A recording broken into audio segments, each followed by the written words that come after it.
하나님의 말씀 함께 공독하겠습니다. 고린도전서 10장 23절에서 33절까지 말씀입니다. 고린도전서 10장 23절에서 33절 한 절씩 교독하겠습니다. 제가 먼저 고린도전서 10장 23절 공독하겠습니다. 신약성경 275페이지입니다. 모든 것이 가나 모든 것이 유익한 것은 아니요 모든 것이 가나 모든 것이 덕을 세우는 것은 아니니 오늘 시장에서 파는 것은 양심을 위하여 묻지 말고 먹으라. 불신자 중 누가 너희를 청할 때에 너희가 가고자 하거든 너희 앞에 차려놓은 것은 무엇이든지 양심을 위하여 묻지 말고 먹으라.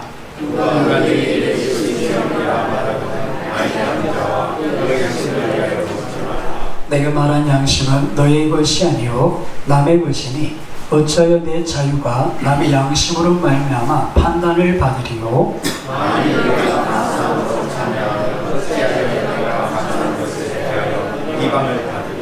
그런즉 너희가 먹든지 마시든지 무엇을 하든지 다 하나님의 영광을 위하여 하라.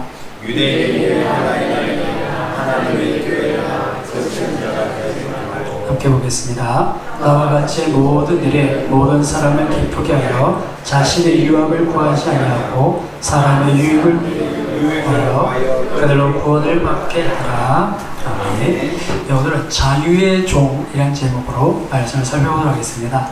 우리가 지난주에 제1차 선교일 끝에 예루살렘에서 올라온 유대인들이 이방인 교회 안디옥에 할례를 받아야 된다. 율법을 지켜야 구원을 얻는다.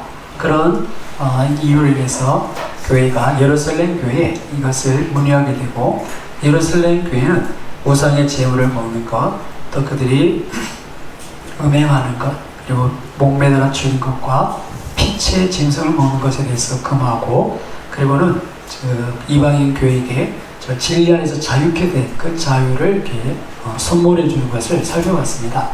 그러면서 우리가 몇 가지 나눈 이야기 중에 정말 우리에게 모든 것이 가하지만 모든 것이 가하지 않다.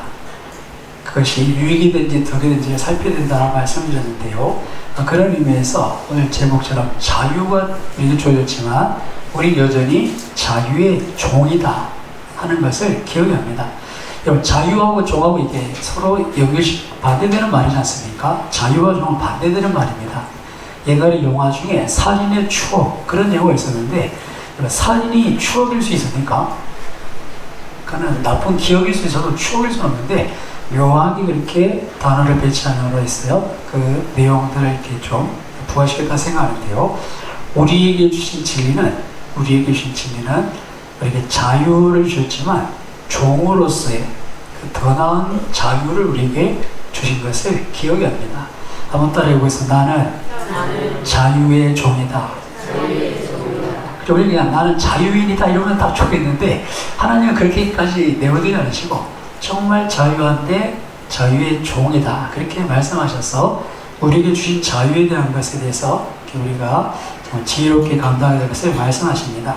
오늘 29절에도 보시면 내가 말한 양심은 너의 것이 아니요 남의 것이니 어찌하여 내 자유가 남의 양심으로 말미암아 판단을 받겠느냐. 그래서 이 무엇을 해도 되느냐 되지 않느냐 이 근본적인 질문에 대해서 하나님은 우리에게 자유에 대한 것을 먼저 말씀하시는데 이 자유가 나를 위한 것이 아니라 지난주에 살펴본 것처럼 다른 사람의 유익 그리고 오늘 33절에 보시면 모든 일에 모든 사람 또 많은 사람 공동체입니다. 단순히 개개인에 대한 다른 사람의 유익보다 또 더 나아가서는 이 공동체의 유익 그리고 31절에 보시면 하나님의 영광을 위한 것 이것이 우리의 주신 자유를 우리가 종으로서 마땅히 포기될 그런 우선순위로 설명하십니다. 자, 이 말씀을 이렇게 보면 우리가 어떤 원칙을 가질 수 있는데 실제에 있어서 우리가 정말 그것을 잘 따르지 못하는 것을 이렇게 볼 수 있는 게 우리의 본성은 죄를 짓는 데 익숙합니다. 그래서 각기 고민이 한데 목사님들 모이면 그런 얘기를 하시더라고요. 신앙생활을 좀 율법주의적으로 시켜야 된다. 신앙생활 때 정말 지킬 건 칼같이 지키도록 해서 율법주의적으로 이렇게 좀 꽉 매이게 하는 신앙생활을 가르치는 게 훨씬 유익하더라. 그런 얘기를 합니다. 저 우리가 진리 안에서 자유인 그런 자유를 이렇게 복음을 전하면 많은 분들이 어떻게 되냐면 이 자유의 선 끝에 가서 이걸 넘어서는 경우가 종종 있더라는 것이죠. 지난주 오후에도 제가 잠깐 한 가지 예를 들었는데 술 취하지 말라. 그래서 제가 잠시 얘기했죠. 술 먹는 것이 강한 거 아니야? 충분히 강할 수 있다는 겁니다. 그래서 이제 여기서도 문제가 시작되는 겁니다. 그래서 그 뒤에 제가 이렇게 설명드렸죠. 술 먹는 게 강할 수 있지만 이것이 유익이 되는 거 아닌가. 특별히 다른 사람에게. 그래서 제가 집에서라도 이렇게 혼자 마실 수는 있겠지만 자식들이 보고 그죠. 걔네들은 우리는 여기까지 가면 되는 걸 알지만 걔네들은 더 넘어갈 수 있기 때문에 그것이 그들에게 죄를 지을 수 있는 길을 열어주게 된다면 나는 게 맞다. 그렇게 말씀을 드렸습니다. 근데 이것이 정말 이 선을 넘고 안 넘고 이게 참 중요한 부분 같아요. 그리고 또 우리 본성은 뭘 정합니까? 우리 본성은 듣고 싶은 이야기만 듣게 됩니다. 그래서 지난주에 오후 같은 말씀을 이렇게 듣고 집에 가서 목사님이 술 먹는 게 가하다 하시더라. 그리고 이제 술을 드시니까 이렇게 자유롭게 하면 전체 맥락하고는 조금 빗나간 그런 적용이죠. 제가 말씀드렸던 것은 모든 것이 가하지만 그렇지 않다는 것이고 특별히 한국의 정서를 제가 말씀드렸습니다. 초창기 선교사님 통해서 한국 교회가 정말 그 나라 그때 나라 상도 그랬지만 우리 성도들에게 금연, 그다음 금주 그리고 또 도박을 금하는 것 이것이 그리스도인들에게 주어졌던 세례교회의 의무로서 이렇게 교육을 시켰습니다. 그래서 그 시대에 교회 다닌다는 사람은 교회 다니면 술, 담배 안 하고 도박 안 하고 그리고 주의를 지키고 이게 분명한 이게 선이 생긴 겁니다. 그게 한국의 전통이죠. 근데 이런 전통을 깨뜨려가면서 우리 술 먹어도 괜찮아 자유하면서 내가 자유를 누리는 것은 그것이 강한 것이 아니다. 그렇게 우리가 생각을 해야 합니다. 그래서 이런 부분에 있어서 우리가 기억해야 될 것이 오늘 이 10장 마지막 33절까지 말씀은 8장부터 시작되는 우상의 제물에 관한 그런 말씀입니다. 사실 우리가 지난주에 살폈던 예루살렘 교회에서 이방인 교회 안디옥 교회에 줄 때 우상의 제물은 금하고 있는 것을 볼 수 있습니다. 오늘 본문에 보시면 사도 바울이 그 우상의 제물에 대해서 이렇게 먼저 말씀하는데요. 우상의 제물에 대해서 사도 바울이 말하는 논점을 한번 보시면 자 25절을 같이 한번 공독해 보겠습니다. 25절 물은 시장에서 파는 것은 양심을 위하여 묻지 말고 먹으라. 아멘. 자 그리고 27절도 같이 공독하겠습니다. 불신자 중 누가 너를 청할 때에 너희가 가고자 하거든 너희 앞에 차려놓은 것은 무엇인지 양심을 위하여 묻지 말고 먹으라. 아멘. 자 시장에서 파는 것 이것이 이방신에게 제사 드리고 나온 제물인지 알 수 없을 때 그때는 그냥 이거 뭐 어디 신전에서 나온 겁니까? 그러니까 확인하지 말고 어떻습니까? 26절 보시면 땅과 거기 충만한 것이 주의 것입니다. 모든 것이 하나님께서 주신 것이니까 그냥 감사함으로 먹으라 이렇게 설명합니다. 그리고 그것이 가하다. 그리고 27절에 보시면 불신자 중에 누가 너를 청할 때 그 당시 고린도 지역에는 여러 신전이 있었습니다. 그리고 지금 우리 같은 경우 뭐 유명한 식당 이런 게 뭐 저 들어길에도 있고 먹자골 뭐 이런 데 있지만 그 당시 유명한 그런 식당은 신전에 다 있는 거예요. 신전과 그 신전 그 입구 사이에 이렇게 뭐 식당 같은 게 있으면 보통 내가 여기서 손님들 청할 때 그리로 청해서 거기서 식사를 하는 겁니다. 자, 그러다 보니까 주로 거기 있으면 신전에서 제사 드리는 음식들이 나오겠죠. 자, 그렇게 불신자 중에 누가 그렇게 청하게 되면 안 가면 됩니다. 그죠? 안 가면 되는데 가고자 하거든.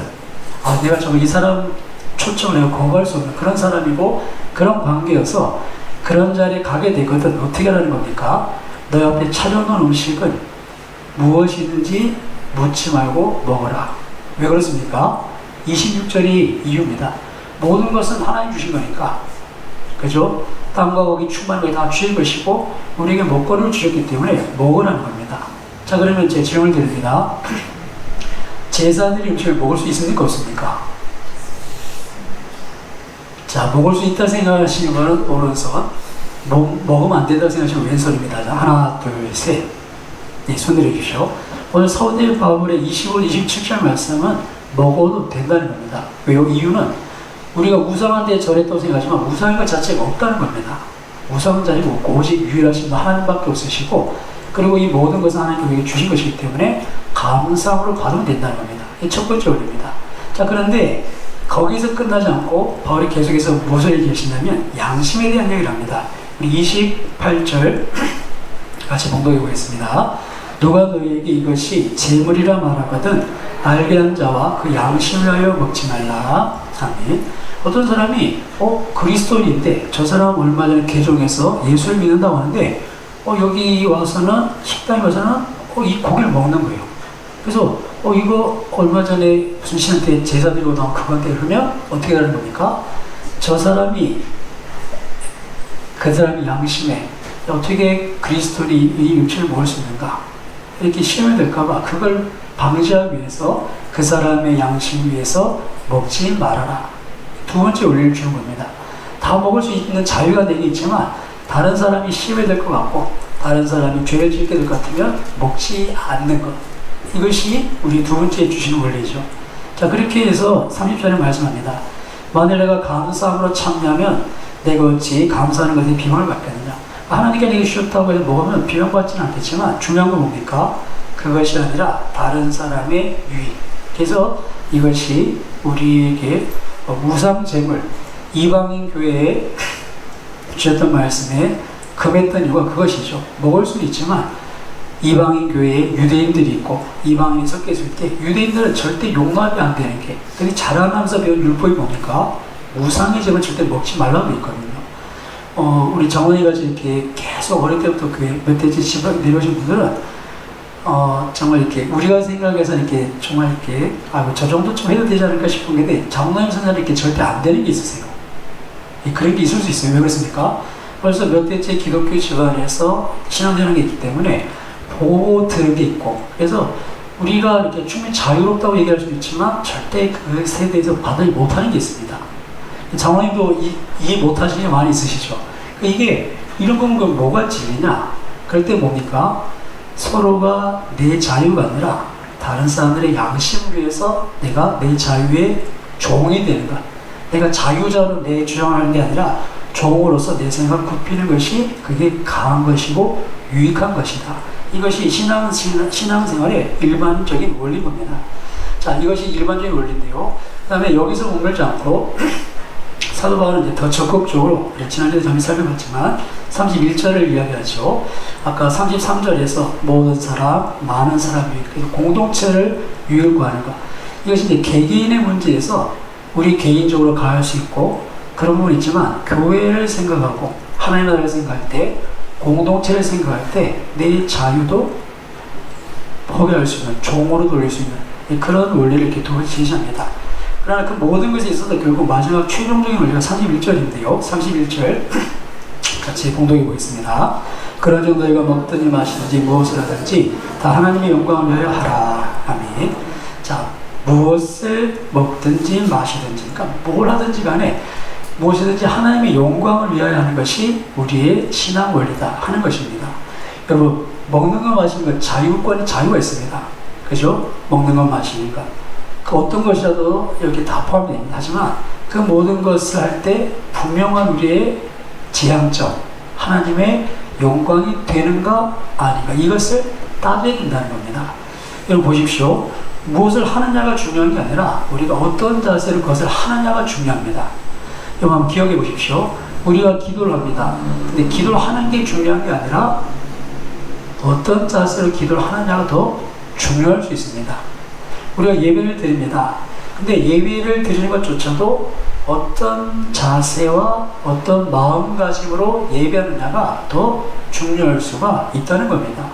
그래서 하나님께서 이스라엘 백성을 책망하실 때 우리가 이사야서를 살펴봤고 지금 매일상 예수께서를 살펴보는데 그들이 행하는 종교적인 모습에 하나님께 관심이 없으세요. 오히려 이사야서 1장 같은 경우는 그들이 드리는 희생 제물, 그들이 때를 따라 지키는 절기들, 그런 앞에 손을 들면서 막 기도하는 것조차도 하나님께서 역겹다, 내가 그걸 미워하는 것이다 하면서 당장 치워라, 그렇게 그들의 그런 모든 것들에 대해서 이렇게 부정하시는 그런 점을 보게 됩니다. 왜 그렇습니까?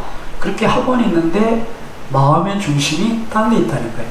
딴 데 있다는 게 다른 게 아니라 그 중심의 기준은 이걸 보면 됩니다. 하나님의 영광을 위하는가? 결국은 하나님을 위하여 이렇게 내가 먹고 있는가? 하나님을 위하여 내가 이렇게 마시고 있는가? 내가 하나님을 위하여 이렇게 교회에 와서 예배를 드리는가? 내가 하나님을 위해서 가정에 가서 정말 남편에게 복종하고 아내를 사랑하고 자식들 노엽게 하지 않고 그렇게 정말 내가 하나님을 위해서 그렇게 하고 있는가? 이 기준이 분명해야 된다는 겁니다. 성경을 보시면 이 기준이 분명해지는 것이 하나님을 위하지 않으면 나머지 어떻게 되냐면 나 자신을 위하게 됩니다. 성경에서는 우리 자신을 위해 살아가는 것, 때로는 우리가 하나님을 찾는 것도 내 자신을 위해서 찾고, 이 모든 것이 우상숭배라 그렇게까지 말씀을 하시죠.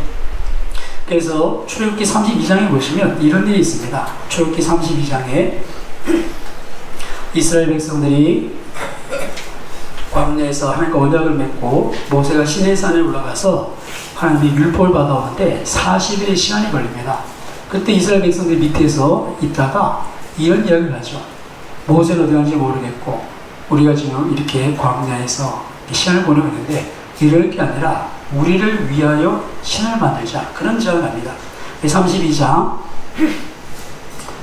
1절부터 4절까지 같이 한번 봉독해 보겠습니다. 출애굽기 32장 1절에서 4절입니다. 백성이 모세가 산에서 내려오니 더디 봄을 보고 모여 백성이 아론에게 이르러 말하되 일어나라, 우리를 위하여 우리를 인도할 신을 만들라. 이 모세 곧 우리를 애굽 땅에서 인도해낸 사람은 어찌 되었는지 알지 못함이니라. 아론이 그들에게 이르되 너희 아내와 자녀의 귀에서 금고리를 베어 내게로 가져오라. 모든 백성이 그 위에서 금고리를 베어 아론에게로 가져가매 아론이 그들의 손에서 금고리를 받아 부어서 조각칼로 새겨 송아지 형상을 만드니 그들이 말하되 이스라엘아, 이는 너희를 애굽 땅에서 인도해낸 너희의 신이로다 하는지라. 아멘. 보십시오. 이스라엘 백성들이 모세가 올라가서는 안 내려옵니다. 하루 이틀, 일주일, 2주일, 40일이니까 꽤 긴 시간이 지났죠. 아마 그 다음에 이 금송아지를 만들고 막 그들이 가면 춤추고 뛰놀 때 모세가 내려온 게 40일이니까 거의 한 30여일 마지막 때쯤 됐을 겁니다. 그러니까 이들이 생각하는 거예요. 도대체 모세는 어디 갔을까? 여러분, 모세가 나이가 그때 얼마입니까? 80은 하나 정도. 80 하나 정도. 왜냐면 80의 부름을 받고 애굽에 좀 있었고, 그리고 출애굽하고 시내산까지 오는 과정에 한 3개월, 그리고 한 11개월 머물고, 고상 가니까 나이가 사실 80이면 적은 나이는 아닙니다. 그렇죠? 그리고 모세가 하나님 앞에 부름을 받을 때 주님 보낼 만한 사람 보십시오. 이 나이에 제가 뭘 하겠습니까? 이렇게 빼는 거 보면 사실 여러 가지 어떤 건강의 이유다, 그것도 이렇게 무시할 수 없는 나이가 갖는 그런 기여가 있었을 겁니다. 80대는 그런 어른이 산에 올라가서 수십 일을 안 내려오는 겁니다. 상황을 기억해 보면, 야, 그렇죠. 그런 상황에서 이스라엘 백성이 택한 게 뭐냐면, 애굽 땅에서 인도해낸 사람은 어찌 되는지 알지 못하니, 야, 이거 뭐 죽었는 사람인지 알지도 못하겠고, 그래서 제안한 게 뭡니까? 우리를 인도할 신을 만드는데, 표현을 보시면 이렇게 성경이 표현합니다. 32절 중간에 일어나라, 우리를 위하여. 우리를 위해서 신을 만든 겁니다. 비록 그들이 그것을 만들어 놓고 4절에 이스라엘아, 이는 너희를 애굽 땅에서 인도한 너희의 신이로다. 그러나 아무리 그렇게 이 신이 우리를 이스라엘에서 건져낸 신이다, 그렇게 얘기를 해도 그것은 결국 자신을 위해 만드는 우상에 지나지 않는 것이죠. 또 하나님께서는 우리를 창조하실 때부터 하나님을 위하도록 창조하신 줄로 믿습니다. 이것을 기억해야 합니다. 우리가 잘 아는 이사야서 말씀을 보시면 우리 이사야서 43장 21절 한 절만 같이 다시 한번 찾아보겠습니다. 이사야서 43장 21절 4321 외우시면 돼요. 4321 이사야서 43장 21절에 보시면 같이 함께 보겠습니다. 이 백성은 내가 나를 위하여 지었나니 나를 찬송하게 하려 함이니라. 아멘. 그래서 하나님께서 우리 인간을 창조하실 때부터 하나님을 위해서 지었다, 그렇게 말씀하십니다. 여러분, 어떻게 보면 인간적으로 생각하면 야, 이거 좀 하나님 너무하신 거 아닌가, 그런 생각을 할 수 있습니다. 여러분, 여러분이 좋아하시는 10편 23편 말씀 자세히 뜯어보시면 여호와는 나의 목자시니 내게 부족함이 없으리로다. 그가 나를 푸르초장 쉴만한 물가로 인도하시는도다. 그렇죠. 우리 이용식 목사님 기도하신 것처럼 여러분을 제가 별로 인도해 가야 되는데, 근데 여러분 10편 23편이 거기서 끝나지 않습니다. 내 영혼을 솟생케 하시고 그 다음에 어떻게 되죠? 자기 이름 위하여. 하나님의 의도가 분명합니다. 우리를 푸른 초장 쉴만한 물가에서 우리 영혼을 솟생케 시키는 이유는 거기가 종착점이 아닙니다. 거기서 끝나는 게 아니라 그리고 나서 자기 이름을 위하여 의의 길로 인도하시는 데다. 이게 하나님 인도하시는 방법이에요. 우리가 하나님의 은혜를 알고 하나님을 알고, 그럼 우리가 자원함으로 우리가 여호와를 위하여 자기 이름을 위해서. 예수님도 우리에게 어떤 길을 가르쳐주셨습니까? 하늘에 계신 우리 아버지여 이름이 거룩히 여길 받으시오며 나라에 임하시며 뜻이 하늘에서 이루어지고 땅에서 이루어지이다. 먼저 우리가 하나님을 구하도록 그런 기도를 가르쳐주셨습니다. 그러니까 우리가 성경을 자세히 보면 피조물 된 우리에게 하나님이 영광 받으시기 원하시고 우리 인생의 근본이 하나님을 위하여 존재하기를 원하십니다. 그래서 소요리 문답은 그렇게 일문에 답하죠. 인간의 본분이 무엇인가? 하나님을 영화롭게 하고 그를 영원토록 즐거워하는 것. 이것이 인생의 본분입니다. 그러니까 우리가 이것을 믿음으로 받아야 됩니다. 내가 하나님 위에 있는 것이지 하나님이 나를 위해 존재하는 게 아닙니다. 여기에서 인본주의 신학과 신본주의 신학이 갈리는 겁니다. 여러분, 죄를 뭐라고 생각하십니까? 죄. 신약 성경에 죄라는 단어는 하마르티아, 관역에서 빗나갔다, 그런 표현을 씁니다. 우리는 이 성경에 하나님의 말씀을 하나하나 구체적으로 살인하지 말라, 도둑질하지 말라, 음란하지 말라, 이렇게 그런 말씀에 하나씩 빗나간 것, 이걸 죄라고 생각할 수 있는데 가장 큰 죄는 우리 인생 자체가 빗나가 있는 겁니다. 우리 인생의 목표가 뭡니까? 관역이 하나님의 영광을 위한 것이 우리 인생의 관역입니다. 근데 여기서 빗나간 것 자체가 죄라는 거죠. 성경 우리가 죄인이라고 얘기합니다. 그리고 우리를 하나님께로 돌아오도록. 그래서 하나님께서 주신 오늘 본문의 말씀, 고린도전서 말씀은 먹든지 마시든지 우리의 모든 것이 하나님의 영광을 위하는 것, 이것이 우리의 본분이라는 것이죠. 이것이 우리 삶의 기준입니다. 하나님께서 우리에게 너를 위해 살 거냐, 나를 위해 살 거냐, 그렇게 요구하시고 예수님 나의 주님이시다 고백한 우리에게는 우리에게 주신 자유를 주님께 드려서 주님을 위해 살기 원하시는 것, 이것이 하나님의 뜻입니다. 그럴진데 우리 신앙이 정말 우리 시대에 우리가 세상을 따라가고 있는 부분들은 우리가 돌이켜서 회개합니다. 여러분, 시대가 하나님을 이렇게 쫓지 않는 그런 시대입니다. 예수님께서 인자가 다시 올 때 믿음을 보게는 하셨는데 우리가 그런 시대를 삽니다. 우리가 가진 믿음은 어쩌면 나를 위한 신앙, 나를 위한 믿음입니다. 당장 내게 어려움이 있고 내 기도가 응답이 안 되고 정말 내가 열심히 봉사를 했는데 정말 내 삶이 어려움이 찾아오면 그때 그 모든 것도 주님의 뜻이라면 하고 그냥 다 덮고 지나갈 그런 마음의 자세가 되어 있는지 우리가 되물어야 되고, 그 전에 더 나아가서는 아니 목사님 어떻게 그렇게 살 수 있습니까? 신앙생활이 나를 위한 것이 어떻게 하나님을 위한 것이 될 수 있습니까? 그런 질문을 한다면, 그렇다면 다시 우리는 십자가 앞에 서야 됩니다. 정말 호밀과 저로 죽었던 우리를 살리셨던 그 십자가 앞에 서서 내게 있는 이 생명이 원래 내 것이 아니었다는 것을 기억해야 됩니다. 그렇지 않으면 주를 위해 살 수 없습니다. 나 자신을 위해 살 수밖에 없고 신앙생활도 나를 위해서밖에 할 수 없습니다. 근데 그것이 어떤 겁니까? 출애굽기 32장에 우리를 위하여 신을 만들어라. 이 신이 우리를 애굽에서 건져냈다. 그것이 우상 숭배로 갈 수밖에 없다는 것이죠. 오늘 하나님께서 고린도 교회에 주신 말씀은 우리 인생이 정말 우리가 자유를 주시고 은혜를 주셨지만 결국 궁극적인 모든 것에서 우리 것을 어떻게 사용해야 되는가? 하나님의 영광을 위하는 것, 하나님을 위하는 것, 이것이 우리 삶의 제일 원칙이라는 것을 우리가 다시 한번 기억할 수 있기를 주님의 이름으로 축원합니다. 이게 우리 인생의 관역입니다. 관역. 여기서 빗나가는 것은 죄입니다. 하나님께서 그렇다면 지금 나에게 빗나간 데서 돌아오라고 말씀하시는 것이 우리가 어떤 것인지를 다시 한번 기억하시되, 정말 그렇게 되돌아오는 것은 십자가 앞에서 우리가 죄인을 깨닫고 회개하지 않는 한 절대 거기를 돌이킬 수 없습니다. 하나님 이걸 죄라고 말씀하시는데 내가 그것을 동의하고 돌이키려는 의지가 없으면 우리는 계속 거기를 가게 될 겁니다. 그리고 거길 끝은 심판입니다. 예수님께서 좁은 문, 좁은 길, 협착한 길, 찾는 이들이 들어간 그 길을 말씀하십니다. 모두가 다 자기를 위해서입니다. 디모데전서 후서 3장의 말세 때 자기를 사랑하고 돈을 사랑하고 시대가 그렇습니다. 그리고 그것이 전혀 이상하지 않은 시대에 살지만 하나님은 그것이 이상한 것이다, 잘못된 것이다, 죄라고 말씀하십니다. 사랑하는 여러분, 우리에게 주신 자유가 있습니다. 정말 내가 술을 하고 아니면 내가 사회에서 어떤 걸 하든지 간에 정말 하나님께서 허락하신 범주지만 그것이 내 자신을 위해서 그 말씀이 적용이 되고, 그래서 내가 그것을 끝까지 고집하는 것은 분명히 죄입니다.